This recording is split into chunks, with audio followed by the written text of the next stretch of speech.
How's it going, people? I hope y'all had a happy Easter. The Scurvy Shoals Adventure Zone should be returning on Wednesday at 8 p.m. Eastern. So for today's video, we're going to take a look at some tips for the Scurvy Shoals Adventure Zone. Before we get into it, there were a few things I wanted to point out first. Survive the Horde is also supposed to be returning this week, and they did make some changes to it since last year. We will do a video taking a look at those changes as soon as it comes out, but I'll leave a link to the video we did last year that shows what Survive the Horde looks like and how it works, if you want to go check it out. But we will do an updated guide video for that as soon as it gets released. I believe the Yard questline is also going to be returning this week, and I would recommend doing it because this is the one that gives Blakebeard the Blackhearted as a reward. And I know he got nerfed recently. Basically, they put a limit on the amount of coconuts, cannonballs, and peg legs that you can hold at once, but I would still recommend getting them even after the nerf. Mainly because the peg legs are still useful, especially when you're just starting out in ventures. Obviously, coconuts are still useful as well. You just can't hold as many of them. And I would also recommend getting them because he gives the Blakebeard Stash team perk. And this is the only way you can get this team perk.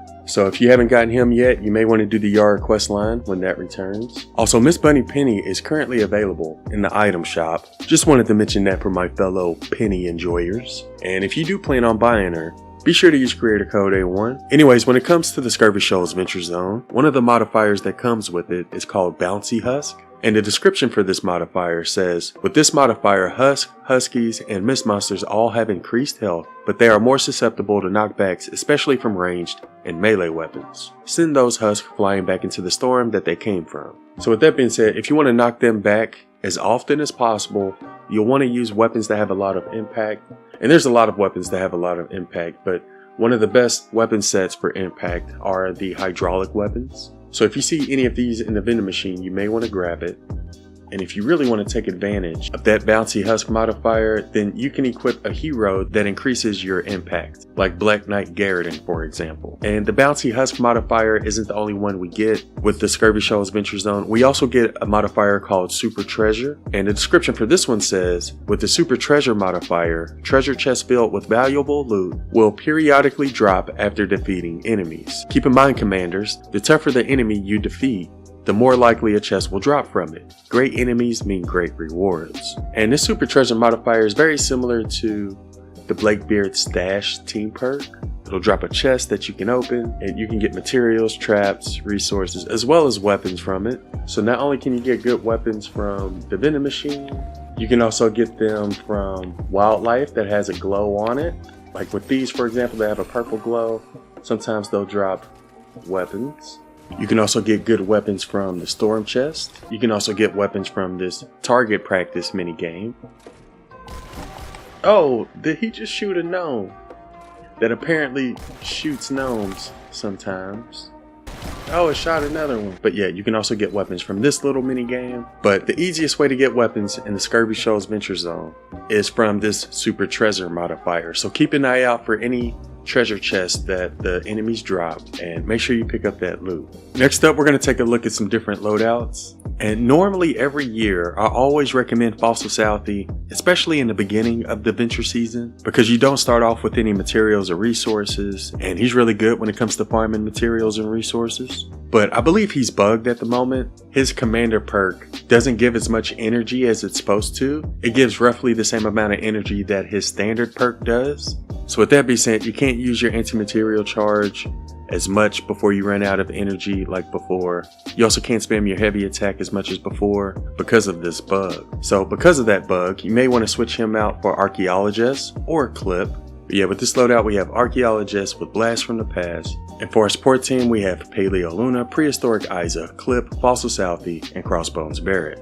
Another loadout I would recommend using early on is this Teddy loadout. It's sort of hard to get a really good weapon, especially in the lower level venture zones. But with this loadout, you don't really need any good weapons. You can just spam your Teddy. You can also spam turrets in between your Teddy cooldowns. So that's sort of why I recommend this one. But yeah, for this loadout, we have Jingle Jess as our commander with the Happy Holidays team perk.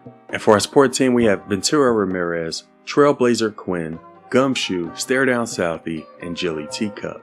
Another loadout I would recommend is this Dragon Scorch loadout. And like I said earlier, I know Blakebeard's stash has been nerfed. The peg legs don't last as long. You can't hold as many cannonballs and coconuts, but it's still pretty good when it comes to regular missions. You don't really need stacks of coconuts in regular missions like you would in Frost Knight, for example. So not as good as it used to be, but it's still pretty decent when it comes to regular missions. And for our support team, we have Willow, Crossbones Barrett, Snuggle Specialist Sarah, Privateer Hype, and Blakebeard. And with this loadout, all you have to do is just spam your abilities. If you're able to get a Xenon bow from a vending machine, I would recommend this Stoneheart Pharaoh loadout. And with this one, we're using the Blakebeard Stash team perk. And for our support team, we have Rabbit Raider Jonesy, Redline Ramirez, Crossbones Barrett, Blakebeard, and Privateer Hype.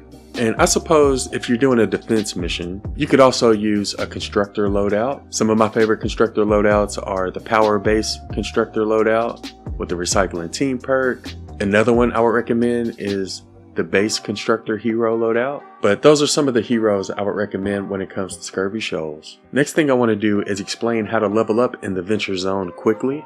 What I would recommend doing first is every mission that gives bonus XP. And you can tell if it has bonus XP by looking at the left. Like this one has 5,700 bonus XP, but this one doesn't have any. So first thing I would do is do all the missions that have bonus XP. There's really no point in doing them multiple times though. You only want to do it once because you get that bonus XP only once. And after you complete the regular missions, I would move on to the 4-player missions. And I would just farm these missions until I unlock a higher level zone.